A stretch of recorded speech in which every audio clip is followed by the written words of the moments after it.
रसूल करे, सच्ची तौबा करे। रात के वक्त वो 2 रकत नमाज पढ़े। पहली रकत में वो सूरह यासीन पढ़े। अब जिसको सूरह यासीन याद नहीं, या तो वो सूरह यासीन याद करे या फिर कोई और सूरत पढ़ ले। दूसरी रकत में 21 मरतबा सूरह इखलास यानी कुल हुवल्लाहु अहद ये पूरी सूरत पढ़े। फिर फरमाते हैं इसके बाद 300 मरतबा दुरूद शरीफ पढ़े और 300 मरतबा इस्तिग़फ़ार करे। फरमाते हैं दिल को हर किस्म की मोहब्बत से और नफ़रत से खाली कर दे, वरना फिर कहेगा कि मोहब्बत की वजह से ख्वाब आ गई या नफ़रत की वजह से ऐसी ख्वाब आ गई। और फिर फरमाते हैं कि 2 हफ्ते तक ये दुआ करे और अल्लाह से पूछे कि खुदाया क्या ये तेरी तरफ से है या नहीं है। फरमाते हैं जो शख्स इस तरीक़ पर खुदा ताला से हिदायत का तलबगार होगा वो यानी खुदा ताला ज़रूर अपने वादे के मुवाफिक अपनी तरफ से रोशनी नाजिल करेगा जिस पर नफसानी और हाम का दुखान न होगा। मैं अभी रिसेंटली पढ़ रहा था अल-फज़ल इंटरनेशनल, उसमें एक मज़मून नसीर कंवर साहब एडिटर हैं, उसके मुदीर आला हैं, हज़रतुल्लाह पाशा साहब के कबूल अहमदियत का वाक़या लिखा हुआ है कि उन्होंने सितंबर 1953 में बैत की। बैत से पहले इसी तरीक़े के मुताबिक इस्तिखारा किया और उन्होंने पहले सूरह यासीन याद की, उन्हें याद नहीं थी, और जब उन्होंने याद की और दुआ की इस तरीके के मुताबिक और इस्तिखारा किया तो रात को कहते हैं मुझे आवाज़ आई, हमने उसको इसलिए नबूवत बख्शी कि वो फना फिर रसूल था। जी तो ये है। जज़ाकुमुल्लाह, शुक्रिया बहुत बहुत। हमारे पास वक्त बहुत महदूद है और हम अब्दुल समी हादी चंडियो साहब ने के सवाल का जवाब भी देना चाहते हैं। मुझे सवाल यहाँ पे दोहरा देना चाहिए। सवाल उन्होंने ये पूछा है कि उनके ज़ेर तबलीग एक दोस्त हैं, वो ये पूछते हैं कि अगर मिर्ज़ा साहब मसीह मौद और महदी मौद थे तो उन्होंने हज क्यों ना किया। मैं बड़ी जल्दी इस सवाल का जवाब दे देता हूँ। देखें, हज़रत मिर्ज़ा साहब को इब्तदाई जवानी में तो तौफ़ीक ही नहीं थी, क्योंकि पैसे इतने होते ना, कोई शुरू में कोई मुलाजमत थी ऐसी कि जिससे ऐसे पैसे होते कि हज कर सकते। अपने वालिद बुजुर्गवार से फरमाया करते थे कि मुझे 2 जोड़े दे दें, रोटी सूखी रोटी जैसी देनी हो वो दे दें, मैं आपसे कुछ नहीं मांगता। वालिद की वफ़ात हुई 1876 में और उस वक्त जायदाद के निगरान आपके बड़े भाई बन गए मिर्ज़ा अब्दुल कादिर साहब। हज़रत मिर्ज़ा साहब की उस वक्त की हालत कैसे अंदाज़ा लगाएं, अपने भाई से एक अखबार के लिए कहा कि ये लगवा दें। उनका काम तो कोई करते नहीं हो, खर्च बढ़ता चला जा रहा है, मैं अखबार नहीं लगवा के देता। 1889 में जमात की बुनियाद रखी गई और 1890 के आखिर में आपने मसीह मौत का दावा फरमाया। कुफर के फतवे लगने शुरू हुए, मक्के से भी फतवे आ रहे हैं, मदीने से भी फतवे आ रहे हैं। तो इस बात ये मैं कर रहा हूँ कि हज के लिए जिसने जाना हो, अगर रास्ता ही महफूज ना हो, तौफीक ही ना हो, इस्तिताअत ही ना हो, आप तो ख़ुद हिंदुस्तान में गैर महफूज थे। दिल्ली में देखें ईंटें पड़ रही हैं, सियालकोट में देखें क्या सलूक हो रहा है, पत्थर मारे जा रहे हैं, ईंटें मारी जा रही हैं, अमृतसर में ये वाक़यात हो रहे हैं, लाहौर में जब आपकी वफ़ात हुई है जनाजे तक को कादियान लाने में कितनी रोकें पैदा हुई हैं। जिनको तारीख़ जिन्होंने मुताला किया है वो इन बातों को जानते हैं। इससे ये साबित हुआ कि हज के लिए जो शराइत कुरान करीम ने बयान फरमाई है वो आप में मौजूद नहीं थी।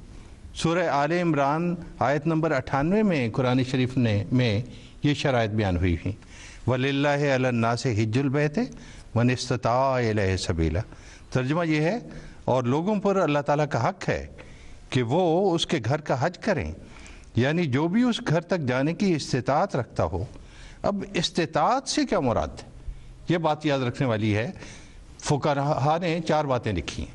इससे मुराद ये है कि आमद इतनी हो कि सफ़र के दौरान वो मांगता ना फिरे। दूसरी ये है कि पीछे रहने वालों अहल व अयाल वगैरह के लिए नान नफ़क़े के इंतज़ाम हो। तीसरी ये कि रास्ता महफूज हो। चौथी ये कि उसकी सेहत ऐसी हो कि सफ़र की सऊबतें बर्दाश्त कर सकता हो। चूँकि ये तमाम शराइत आप में मौजूद ही नहीं थी, इसलिए हज़रत मसीह इस्लाम हज नहीं कर सके, रास्ता महफूज नहीं वगैरह वगैरह कुफर के फतवे।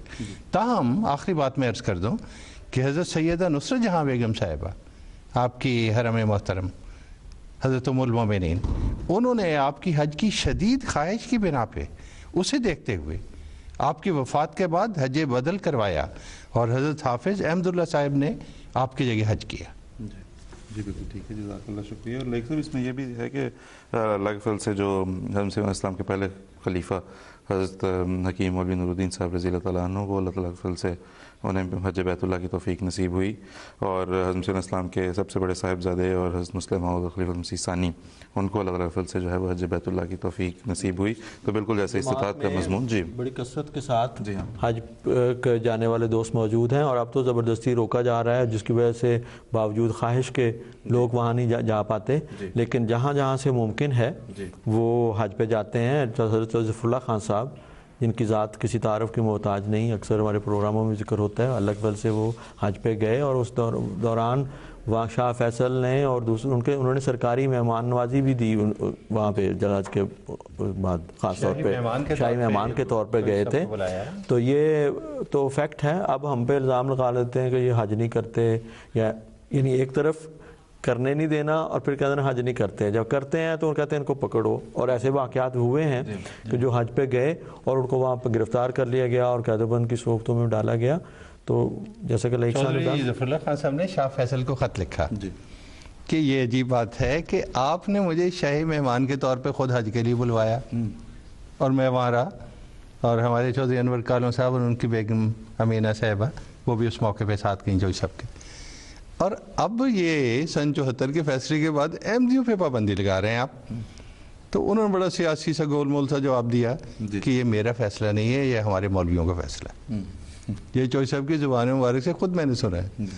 तो ये हालत है इसमें। बल्कि अगर यहाँ पे अभी 1 मिनट हमारे पास है, इसमें अगर ये भी बता सकें, जैसे जो पाबंदी है अहमदियों के ऊपर लगाई गई है 1974 के बाद, उससे पहले तक जो है वो आप एक अहमदी को शाही मेहमान के तौर पे खाना काबा में जाने की भी दावत दे रहे हैं, और फिर बाद में पाबंदी, कोई जवाज़ क्या इसका जवाज़ ढूंढा जाता है क्या? कोई शाह फैसल के वालिद मोहतरम जो थे, उनसे उनके ज़माने में भी कोशिश की गई थी कि अहमदियों पर कानूनी तौर पर उनको हज से रोका जाए। तो उन्होंने यही सवाल किया था कि क्या वो बैतुल्लाह के हज को अपने अकीदे का हिस्सा समझते हैं? उन्होंने कहा हाँ, ये तो वो कहते हैं, अहमदी कहते हैं कि हज पे उनके अकायद का हिस्सा है। तो कहते फिर मैं कौन होता हूँ खुदा के घर से रोकने वाला? यानी इनके वालिद गिरामी का तो ये था और उनके दौर में जमात के बुजुर्गान वहाँ जाते रहे, मिलते रहे, खुलम खुला बात होती रही है। लेकिन अब बाद में आके ये सियासी मसलतें, अल्लाह ताला माफ़ करे, पता नहीं है क्या जवाब देंगे, वहाँ पे सियासी मसलतें तो काम नहीं आएंगी। हज़रत मौलाना इरफानी साहब, शेख याकूब अली साहब इरफानी, उनको पकड़ लिया, यह उस वक्त का है। तो शाह मसूद का आप जिक्र फरमा रहे हैं ना, शाह सऊद का, तो उन्हें पकड़ के ले गए कि ये हज कर रहे हैं और ये काफिर हैं और ये हैं वो। उन्होंने पूछा कलमा आता है? कहना हमारा कलमा ये ला इलाहा इल्लल्लाह मुहम्मदुर रसूलुल्लाह। हज पे यकीन रखते हैं? हाँ रखते हैं, वगैरह वगैरह चंद बातें पूछी और फिर ये बात की। उन्होंने कहा कि आपने इजाज़त तो दे दी हमें हज की, लेकिन एक बात मैं भी कहना चाहता हूँ। मुझे दुख ये हुआ है कि नबी पाक सल्लल्लाहु अलैहि वसल्लम का जो मौलद था उसको आपने अस्तबल बनाया हुआ है, घोड़े और जानवर बांधे हुए हैं, वो पेशाब कर रहे हैं, ये कर रहे हैं, वो कर रहे हैं। ये इंतहाई तकलीफ दह चीज़ है, खुदा के लिए इसे तब्दील करें। नबी पाक सल्लल्लाहु अलैहि वसल्लम के मौलद के साथ ये सुलूक, उन्होंने फिर हुक्म देकर उसे लाइब्रेरी बनाया और अब तक वो लाइब्रेरी के तौर पे इस्तेमाल हो रही है। ये बात, ये अहमदियों को क्रेडिट जाता है। जी बिल्कुल, बहुत बहुत शुक्रिया, जज़ाकुमुल्लाह। लीजिए नाज़रीन, अब हमारा प्रोग्राम अपने इख्तिताम के करीब पहुँच चुका है। आखिर पे हम आपको बताते चलें कि अगर आपके जहन में भी जमात अहमदिया की बुनियादी तालीमात, बुनियादी अकायद से मुताल्लिक़ कोई सवाल है या कोई गलत फहमी है आपके जहन में, आपके दिल में, तो आप ज़रूर हमें अपना सवाल भेजें। मैं जो कॉन्टेक्ट डिटेल्स हैं वो मैं दोबारा एक दफ़ा दोहरा देता हूँ। हमारा ईमेल एड्रेस है quest@mta.tv। हमारा डाक का पता है programme persecution, MTA international, 16 Creston hall road, London, SW185QL UK। और हमारा टेलीफोन नंबर जिस पे आप फ़ोन करके अपना सवाल रिकॉर्ड करवा सकते हैं वो है 0044 208875 4277।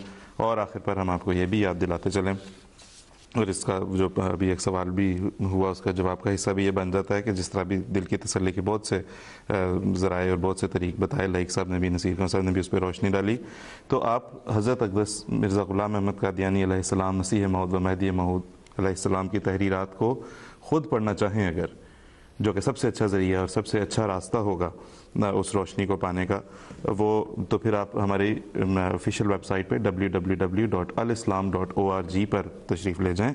वहाँ पे आपको उनके मेन फ्रंट पेज पे बुक्स का लिंक मिलेगा وہاں پہ جائیں اور وہاں پہ حضرت اقدس مسیح علیہ الصلوۃ والسلام کی تمام کتب روحانی خزائن کے نام سے سیٹ کے طور پہ موجود ہیں. ان میں سے آپ تمام تحریرات میں سے کسی بھی تحریر، ایک دفعہ مجھے یاد ہے لائق صاحب نے ایک اور پروگرام بڑی خوبصورت بات کی کہ کسی بھی کتاب کے آپ ایسا ہو نہیں سکتا کہ آپ 2 3 4 صفحات پڑھیں اور اس میں آپ کو حضرت اقدس محمد مصطفیٰ صلی اللہ علیہ وسلم کا عشق جو ہے وہ معجزاً نظر حضرت مسیح علیہ السلام کی تحریر میں نظر نہ آئے. تو یہ ہے. اور پھر جو ہے وہ حضرت امیر المومنین امام جماعت احمدیہ عالمگیر حضرت خلیفۃ المسیح الخامس سید اللہ تعالیٰ بن نصر العزیز کا خطبہ جو ہر جمعے لندن وقت کے مطابق 1 بجے براہ راست نشر ہوتا ہے، وہ بھی اس دور میں ہدایت پانے کا ایک سب سے اہم اور سب سے بڑا ذریعہ ہے. اس کے ساتھ ہی ناظرین ہم آپ سے اجازت چاہیں گے. مشہود اقبال صاحب، نصیر قمر صاحب، لائق طاہر صاحب کا بہت بہت شکریہ. السلام علیکم ورحمۃ اللہ وبرکاتہ.